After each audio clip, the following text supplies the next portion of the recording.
Hello everyone and happy Christmas Eve. Hope you're having a lovely Christmas Eve for 2024. Thank you so much for tuning in on your Christmas Eve. So we're going to be doing a 10 to 14 day. We're going to be extending out beyond the Christmas period to see whether we might get a cold snap through the first week of January. We'll be having a look at the data, latest data for that in a moment. Just say that first video today was our 6 a.m. UK weather forecast. We've also released a weekend forecast covering the entire Christmas Eve to New Year period. So check out those two bits if you'd like to do that. Like, share, and subscribe on all today's videos and content. Show everyone. But yeah, that's Christmas Eve, big one. No, well, we're going to be live at late this evening. Actually, be after, well, around just after 11 p.m. We'll be going live. We'll be live streaming just into the opening minutes of the Christmas Day, which is something that we've done on the channel since lockdown. I think the first time we did this was maybe 2021. Can't quite remember the exact year we started this, but it's always nice and wholesome to have a little live stream late on Christmas Eve. So if you're around the channel, if you're free for a few minutes, then pop in and say hello and give us a Merry Christmas, and I'll give you one back, and I'll see everyone a little bit later, maybe. Right, I'm going to say hello and Merry Christmas to Peter Tarsky. Hello to you, Peter. Thank you so much for your donation to GavsWeatherVids and the lovely comment that you left for me as well. That really did touch me, Peter. Thank you so much for your donation and your comment. Lovely man. Now, if you'd like to give a donation, a Merry Christmas, Peter. If you'd like to give a donation to GavsWeatherVids, then all you need to do is come to the GavsWeatherVids PayPal page.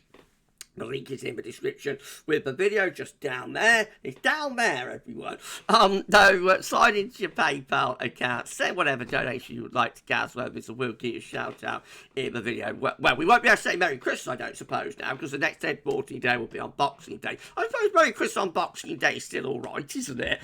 Beyond that, it'll probably shift to Happy New Year. Happy New Year. But anyway, if you've been enjoying the content on the channel, you'd like to give us a donation, help support the channel, and also get a shout out and a Merry Christmas or a Happy New Year from GavsWeatherVids, then that's how you can do that. And thank you so much, everyone, for all of the support over all of these many years that we've been doing this. And a special thank you and a special Merry Christmas and all the best for 2025 to Peter. Thank you so much to Peter Tarsky for your lovely donation and comment that you left for me. Thank you so much, my friend.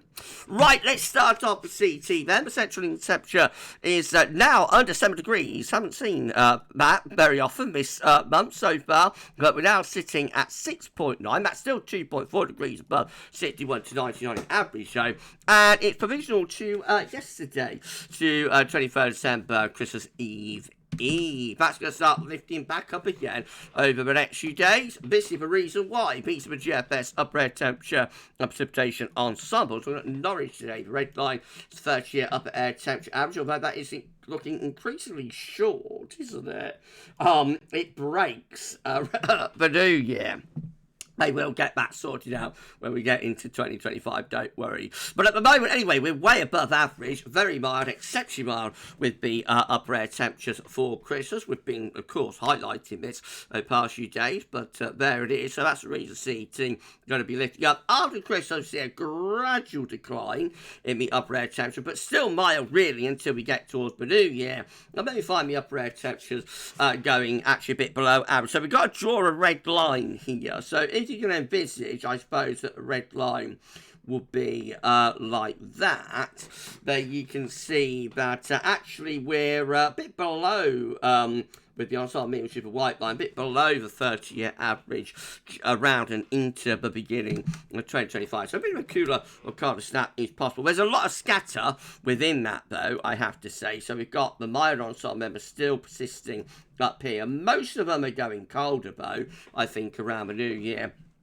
Eventually approach the second week of January, perhaps a bit of a warm-up showing up there. So if it does turn cold in the first week of January, probably it's only brief. Now, precipitation-wise, the next week looking dry from Christmas Eve up to the New Year.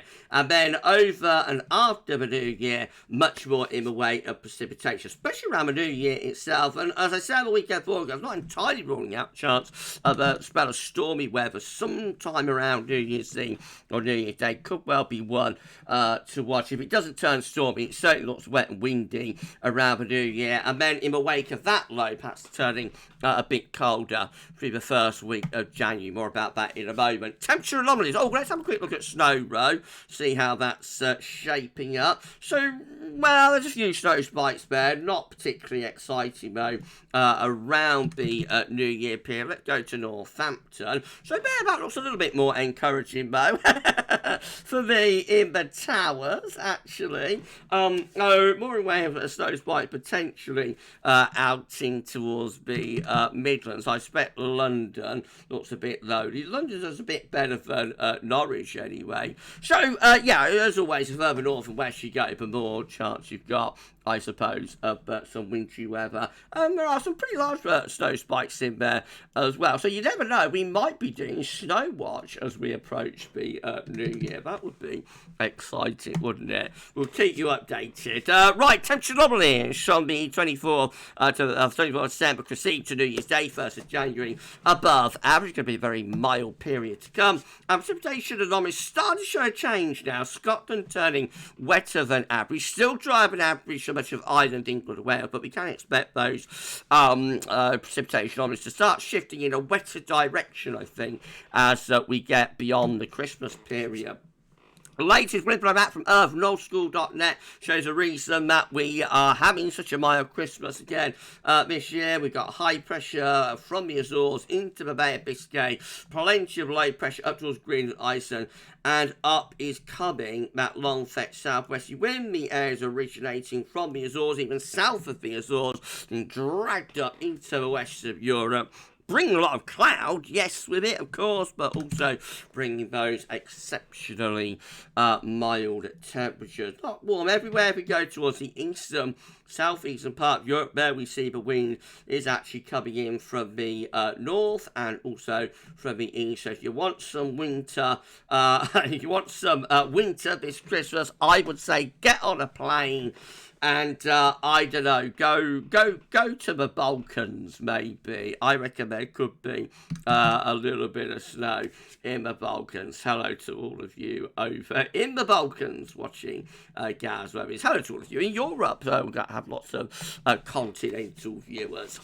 Right, well, anyway, let's start going through the chart data. It's our latest UK Met Euro run is looking for midnight on Friday. High and dry, still looking pretty mild as well. Might be some fog developing down in the south. Over the weekend, we keep high pressure influences going. And UK Met actually has that ridge just still in control across France into southern parts of England all the way up to New Year's Eve. Still dragging up that mild southwest wind, not collapsing those heights to the south. Well, what about Icon? Again, we see high pressure in control for Friday. Starting to weaken, though, into next weekend. And then into next week, Icon has an increasingly unsettled look to it. Not stormy, but looks like it's turning wet and windy. And trying to start bringing some colder air in from the north as well by New Year's Eve. The heights are going to lower to the south, though, to really allow that cold air to dig in. Let's have a quick look at the KMA, see what that one's doing. So, again, we've got... hold on. Oh, sorry, everyone. Again, we've got that high pressure sitting to the south, bringing in those mild winds between Christmas and the New Year. That gets us New Year's Eve. Cold air, you see, is trying to come southwards, but again, got to lower those heights down to south. Do we pull that off? Well, that's New Year's Eve turning wet and windy there. And as that low gets out of the way, yes, the KMA is actually turning colder. And this could bring some snow, would you believe, down into south on New Year's Day. That looks quite exciting, I have to say, that little low there. A bit unsure about that, but there is some quite cold air surging southwards on the northern side of that low.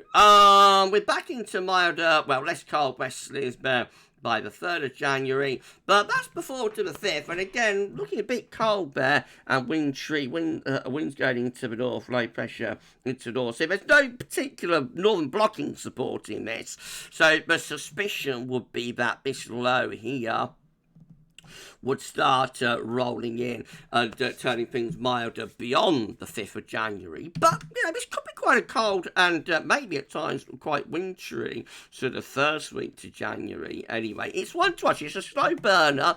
I think it's been there for a few days now. Nothing definitive at the moment because it's still quite a long way off. But this first week of January, the hints are there for potentially something a bit colder and maybe a little bit more seasonal after possibly a stormy New Year and a very mild Christmas. Right, let's go through the GFS. Then let's have a GFS at midnight. We're talking once more high pressure. Been a lot of dry weather between the Christmas and the New Year period. Gradually weakening that high pressure off into next week, turning more unsettled again. Quite a deep low then starts sweeping in on New Year's Eve. That could bring a bit of a New Year storm. Got to firm up on that. Another low bringing heavy rain in from New Year's Day to the 2nd of January. And then that clears out of the way. Things starting down colder with heights rising in the North Atlantic there. Now, a cold snap sometime around the 4th of January there. The high pressure enriching through the country. Probably quite cold under that area of high pressure with some sharp overnight frost for lower pressure trying to get in from off the Atlantic. It's having a go, I think, miss, at getting a bit of Scandinavian high together. So whether anything comes of that, I'm not sure. It doesn't particularly, but you know, it's a possible trend. I would say that turns drier, but also quite cold there later on for the first week of January. This average GFS 6Z looks by comparison. Again, a lot of high pressure on Friday, weakening that through the course of the coming weekend, turning more unsettled, not stormy this time, but turns more unsettled with the 6Z. Well, actually around the New Year's Eve, though, that is a proper dartboard, so that is pretty stormy. Certainly wet and windy anyway there for New Year's Eve. That gets out of the way. We turn things colder then into the opening day or so, but 2025, high pressure trying to build out to the northwest, wind switching around to northerly, then high pressure through the country, bringing drier but colder weather briefly, but then the 6Z takes us back into a southwesterly. So later on through the first week of January, we're back to those mild southwesterly winds again. If we quickly go back to the ensemble graph, very, very quickly, you can see that, while it's not an outlier, it is one of the warmer ensemble members at GFS 6Z operational run later on through the first week of January. So it can't be ruled out, but it's not all that well supported, those southwesterly winds. GM, if you enjoyed the video, by the way, please like, share, subscribe. Make sure you show everyone for Dear Matt. Why not drop a comment? Let us know nothing about this and all of our videos and content. Don't forget to tell friends about GavsWeatherVids. Get them to subscribe to. Thank you so much, everyone, for Dear Matt. We've got around 80 subscribers to get ourselves to where are we getting to? 19.3k. So if you could give us a sub, certainly a moment there. If you could give us a sub, that'd be absolutely awesome. Thanks so much for doing that. It's Christmas Eve, everyone. By the way, on the live stream tonight, you're going to see my Christmas jumper. So I'll be looking pretty festive on the live tonight if you're around the channel. Okay, GM, once again, high pressure building up from the south into Friday, and then high pressure weakening heading in towards the New Year. Not stormy particularly, but totally wet and windy around New Year's Eve to New Year's Day, and then you get something a little bit colder coming in from the northwest as well through the 2nd to the 3rd of January. No northern blocking supporting that though, so probably only a brief cooler interlude. And then the ECM looks like this. Again, high pressure, a lot of dry and mild weather on Friday into the weekend. Is a little bit more changeable into the new year. Increasingly wet and windy sort of scenario. Cold air starting to try and dig southwards as well around the new year. We switch the wind into the north there from New Year's Day, 2nd of January. A proper sort of northerly setting in. That's how we look at day 10. Quite cold actually with high pressure out in the Atlantic. Winds coming in from the north there. Upper air temperatures look really quite chilly. And the minus 10 zones ice firm getting into northern Scotland. We can go out further in day 10 with the ECM run. Have a look at the weather outlook. So that's the same setup as what you see on wetter, just a slightly different view, but same idea. High pressure in the North Atlantic, bringing the wind in from the north. Let's see what happens through the first week of January. Now, low pressure tries to come up from the southwest, but this blocking area of high pressure fends it off. So quite a big block there in the North Atlantic getting going. And eventually, it looks like we're setting up quite a prolonged cold spell, actually, with the ECM. If you want a cold new year, not a cold start 2025, the ECM is the best of the model output today. That's a proper blocking feature that's developing there through the first week of January, and it keeps the wind in from that cold north or northeasterly direction as well. So the ECM, quite bullish there about not just the cold snap for a couple of days, as we've seen through most of the model output this morning, but actually quite bullish in terms of setting up what looks like quite a extended and prolonged cold spell. That's a bit of a turn up of the book. Well, this is a precipitation forecast based on that ECM run from Meteo.com, and of course lots of dry weather through the Christmas period. Between Christmas and New Year, a little bit more showery, especially so in the north and the northwest. And then lower pressure starts coming in for the new year, turning turning very wet there actually on New Year's Eve. And there is a little bit of snow involved in that as we get into New Year's Day. That would be exciting, wouldn't it? New Year's Day to remember. Heavy snow through Wales, the Midlands and Northern England. Again, not sure about that. I think this whole New Year period is very sketchy at the moment. So we will know more about the New Year when we get beyond Christmas. We'll start focusing on New Year then. But, you know, certainly looks more interesting New Year anyway, compared to the Christmas that we've got coming up from a weather point of view. Once all of that wet weather gets out of the way, then we've got cold air digging in from the north and snow showers across the northern half of the country. Now, these are the options on the table within the ECM ensembles today for daytime from the Icelandic Met Office gets us to the 3rd of January. 20 members of the ECM ensembles with lots of low pressure in the north and the west of Europe, but it is combined with a blocking area of high pressure around Greenland. That's forcing colder air southwards into that low pressure. We've got 17 with high pressure again in the North Atlantic, ridging to the west of UK and Ireland, bring the wind in from a colder north-northwesterly direction. And we've got 14 with low pressure again, bring the north and west Europe, high pressure blocking around Greenland and Iceland, and into that we bring a colder north or northeasterly. So to be honest, all of the options there seem to have the winds from some sort of a northerly direction, telling us that at least a while through this first week of January, we might get some colder weather. In 2 weeks' time, these are the options that we've got. It gets us to the 8th of January.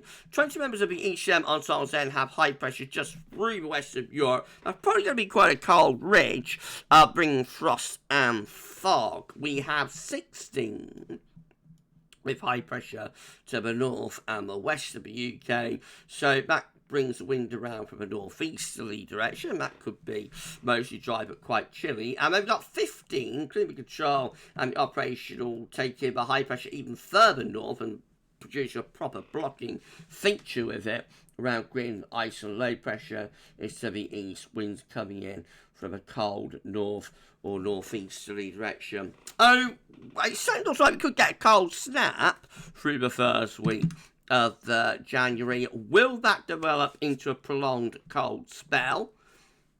Watch your space. We'll know more in a few days. How's that for being on the fence and keeping you all coming back after Christmas? Right, well, CFS V2, and then we're done for today's 10 to 14 day on this Christmas Eve. Thank you so much, everyone, for tuning in on your Christmas Eve. Lovely, lovely, lovely. Thank you so much. Right, okay, let's see what CFS is showing. So these are 500 millibar height anomalies. They're broken down into weekly periods. The first week period takes us from today, Christmas Eve, to New Year's Eve, 30th of December. High pressure is dominated across West Europe. Low pressure is to the north, mostly dry and mild in the week ahead. Now, this is week 2. This is quite a significant change what the CFS has been showing. This is the first week of January from New Year's Eve, both 31st of December to 6th of January. High pressure much further northwards in the North Atlantic now, centred just to the south of Greenland. Trough of low pressure across Northern Europe. That brings winter, real blast of winter into Northern Europe. We're still a little bit on the periphery of it, but that's definitely quite a significant shift from the CFS today to look rather colder, I have to say, through that first week of January. If that high pressure goes any further northwestwards, into that sort of area, then we will really bring the wind in to the north. So, watch your space. The CFS has shifted there for week 2. Week 3 will be the 7th to the 13th of January. High pressure just to the west of the UK and Ireland, perhaps bringing in the wind from a milder sort of westerly direction there. And then week 4 is going to be the 14th to the 20th of January. High pressure in the middle of the Atlantic, low pressure in Greenland, Scandinavia, and winds coming in from a west or a northwesterly direction. It is quite a significant shift from the CFS, I think, into potentially a rather cooler direction anyway for January, possibly colder. It's not like a proper northern blocking setup though. So for proper cold, a prolonged cold, got to get that high pressure more into this area. But it is a change what the CFS has been showing over the past few days, especially that week 2 chart. So let's wait and see how the CFS is looking on Boxing Day, when we will do our next 10 to 14 dayer. Right, we're done. If you've enjoyed the video, please can you like, share and subscribe. Make sure everyone for doing that. Drop a comment, let us know what you think about this, all of our videos, content, live streams, etc, etc. And don't forget to tell your friends about GavsWeatherVids and get them to subscribe too. And we thank you so much everyone for doing that. So just to tell you that we are going to be live just after 11 PM this evening into the opening minutes of Christmas Day. So if you're around the channel, then check into that. But if not, that's absolutely fine. I know people want to spend their Christmas Eve with their families and whatnot. So, just check in if you've got time. But if not, that's fine. Have a lovely Christmas Eve to all of you. Tomorrow, we're going to have 6 AM broadcast. That continues for Christmas Day. But we will also have our historic video, Christmas tradition, that we do a Christmas Day historic video. This year we're looking at 1837, 1838. It includes an extremely cold January, and the video got all the trimmings with it. It's been fully edited, so it's got annotations, sound effects, etc, etc, etc. It's a lovely video, and that'll be released probably about 9:30, something like that, on Christmas morning. So if you want to have a watch of that on your Christmas Day, then that's the Christmas Day entertainment that we're providing at GavsWeatherVids this year. 10 to 14 day, I will be back on Boxing Day. I want to get a strap watch done this week as well. That will probably be Friday, I would have thought. So just watch your space on that, because that would normally be released on a Wednesday, but Wednesday Christmas Day, and I won't be recording that tomorrow. So maybe a little bit later on in the week for Strat Watch. Well, as I say, this is the final video upload for Christmas Eve. So what remains is to say, have a lovely, lovely Christmas Eve, and have a lovely Christmas. Merry Christmas to each and every one of you. And thank you so much for watching on this Christmas Eve. Have a fantastic time, and we'll see you, well, either for a historic video, a 6 AM broadcast tomorrow, for a live stream later, or on Boxing Day, maybe 10 to 14 day. But for whatever you're doing this Christmas, have a fantastic time. Stay safe and enjoy yourself. Don't overindulge. and yeah, so have a wonderful Christmas, and bye for now.